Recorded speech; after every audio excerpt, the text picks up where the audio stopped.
Hey guys, welcome to another episode of The Vinyl Den, your channel for record collecting by record collectors. My name is Nick. I'm Ian. And today we're going to talk a little Foo Fighters and I guess kind of what the future of the Foo Fighters looks like. If you haven't done so yet, make sure you click on that link down below. Go check out the Vinyl Den Facebook group. I say it every episode, just a cool place to continue the music conversation. Doesn't necessarily have to be about vinyl records. We talk about CDs and anything music related, I guess, is kind of the best way to put it. There's also a couple other links down there. There's one for the Vinyl Den merch page where we have t-shirts and sweatshirts on there. There's a link for the Vinyl Den Spotify and Apple Music playlist where every week we're just compiling music that we're talking about here on the channel, putting it together on a nice playlist for everyone to enjoy. And there's also a link for the Vinyl Den Patreon page. If you want to support the show, it's always greatly appreciated. You can support the show for as little as $1 a month. Of course, if you enjoyed the episode, make sure you give us the old thumbs up. Hit that subscribe button down below. Make sure you hit that notification bell so you're notified every time we release new episodes. So I was a big Nirvana fan. I think you were too. Absolutely. Back in the day. And, after Kurt Cobain's death and Dave Grohl started Foo Fighters, I definitely, I don't want to say I was a big Foo Fighters fan, but I definitely liked the first couple of albums. And then I kind of went away from them for several years, like a decade or so. And then when Wasting Light was released, I kind of started getting back into the band. And so I kind of casually followed them really throughout their career, but mainly in the last several years have I been really kind of paying attention to their music and really kind of following them. And then with Taylor Hawkins' death on March 25th, I kind of was wondering what the future of the Foo Fighters is and if there even is going to be a future of the band. I was more of a latecomer to Foo Fighters. I mean, I liked a few of the early songs that came out, but I didn't really give them paying any attention until much later. But yeah. I don't know. I think I would put money on the fact that Foo Fighters is no more. Yeah, I think at this point, because Taylor was outside of Dave Grohl. Taylor was kind of the face of the Foo Fighters for much of the last 15, 20 years. Well, I guess even longer than that. It's been 25 years almost that he's been in the band. So he's been a big main character in that band. I just don't see moving forward how they can really kind of carry on and replace Taylor. I mean, it's happened before. There's been other bands in the past that have lost key members in an untimely way. And they've gone forward with either a new member or not even replacing a member, just kind of going forward as they were. And to great success, but it's not as common as you'd think. And it's just, I think it's unlikely because Dave Grohl doesn't have to continue. Yeah. They don't have to continue. He's quite capable of inventing even the lineup that exists now into something else because he's been in so many different groups and done so many different things. I think that's kind of where it's going to go. I agree. I don't really, I'd be surprised if Foo Fighters continued on. I think Dave might continue on either a solo career or do more things with a side project. Them Crooked Vultures, he had a lot of success with them. Of course, he played drums with them. He wasn't playing guitar or singing. I know that Kurt Cobain's death played a pretty heavy toll on Dave in the 90s. And I know, according to his autobiography, he even, went away to, I don't remember if it was Ireland or Scotland, off the middle of nowhere to kind of collect himself and kind of figure out what he wanted to do going forward.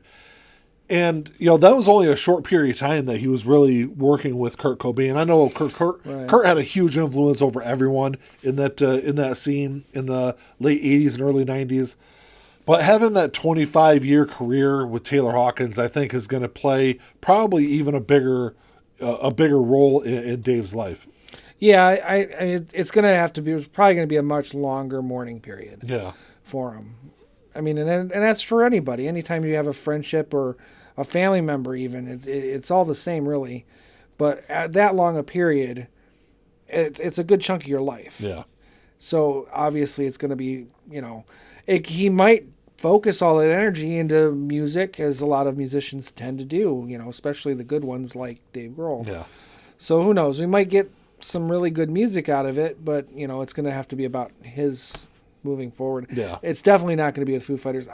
I can still see him because the rest of the members, I could be wrong, the rest of the members have been there pretty much the same amount of time. Yeah, they've had a pretty consistent lineup. Right. So, like I said, there's no reason they couldn't together do something else to honor Taylor, but as away from Foo Fighters. It wouldn't be Foo Fighters, be something different, but at least that core is still there. Yeah. Who knows, I think that even if they do continue on with the Foo Fighters, sound-wise, it's going to be a very different sound. I think Taylor has a very unique style of drumming. Mm-hmm. He's one of those drummers that when you hear him, you know right away that is Taylor.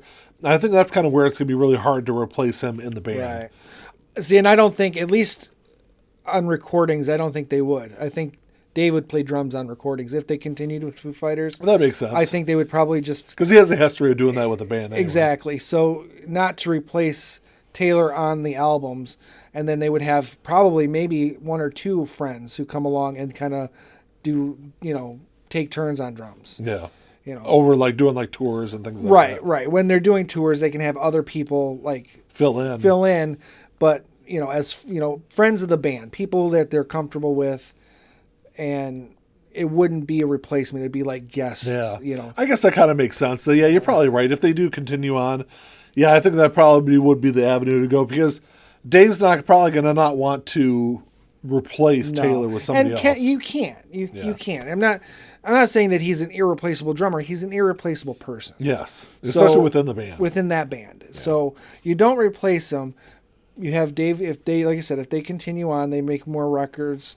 Dave would be playing the drums on the recordings, and then when they go live, they just have friends come along and say, you know what? Okay, I'm gonna go with you on this leg of the tour, and I'll be the guest drummer for you. I think one big factor, kind of moving forward, is if they do kind of keep the band together and do, keep Foo Fighters rolling along, is that I think one big thing is that Taylor wasn't really a founding member of the band. Mm-hmm. The early part of the band, it was Dave Grohl. Their first album, Dave Grohl played every instrument. I believe he played every instrument on that first album. So, this was kind of like Dave's project from the beginning. So maybe he does try to keep the whole thing together, and like you said, just keep playing drums, doing the drums on albums, and bring in people to guest drum during tours and shows and things like that. Friends of the band. Yeah. You don't hire out to session musicians for that. It's a personal thing. So, and Dave Grohl's been in so many bands, and they're all very well liked people within the musical community. Yeah. So I'm sure there's plenty of artists who would do it without hesitation. Yeah. And that's kind of why I think moving forward they might just do Dave Grohl as a solo artist or one of these side projects. Like you said, Dave has played in lots of other side projects over the years. Queens of the Stone Age, didn't you say he was in? Yeah. He did a couple albums with them. So it's not like he's only been Dave Grohl in Nirvana and then Dave Grohl in Foo Fighters. Right. So he's done all these different things over the last, 30 years in music. So if I was to put money on it, I think I would say Foo Fighters is dead. I would think, Medicine at Midnight is going to be the last Foo Fighters album, right. And the next thing we're going to see is something, like I said, either solo or just a whole new project. Whole new project, yeah. My guess is whole new project. Well, that's all we got for you today, guys. Thanks for checking the show out. Make sure you drop us a comment down below because I'd love to know what you guys think about the future of the Foo Fighters and what do you think is going to happen. It's been a conversation we've had on social media over the last, month and a half or so. Yeah. So definitely let us know what you guys think. If you enjoyed the episode, make sure you give us the old thumbs up. Hit that subscribe button down below. And that's all we got. Until next time. Talk to y'all later. Keep on spinning. Peace.